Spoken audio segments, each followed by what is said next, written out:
Koftaanna waamnaa malee ishatuuna hinnaa malee matu qabanii itti beekini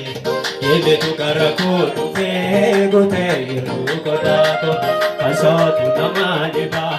gatooma jireenya koo jibbisiisa hojjesaa itti tola beeksisuu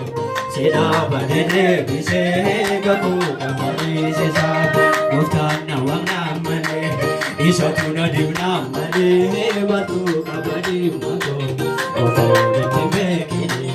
yebee gara koo dhufee gootee yeroo kansootu namaa dhibaa gatooma jireenya koo jibbisiisa hojjesaa itti tola beeksisuu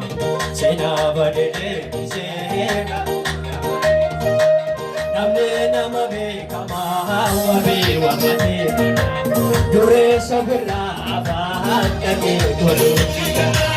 simboona ulfaachisee inni jedhama jaalladha gootamoo barbaadamoo kootisa barbaadamoo kootisa barbaadamoo kootisa barbaadamoo kootisa barbaadamoo kootisa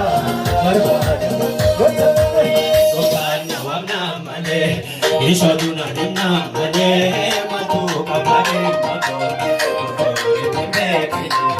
yebee gara koo dhufee gootee yeroo godhaako kansootu namaa dhibaa gatooma jireenya koo jibbisiisa hojjesaa tola beeksisuu seenaa badeedee bisee gakoo. Namni nama beekamaa wabii waammatee dureessa birraa afaan dhagee toluufiidha simboona ulfaachisee nan jaalladha gootamoo barbaadamoo kootisa barbaadamoo kootisa barbaadamoo kootisa barbaadamoo kootisa yaamee adda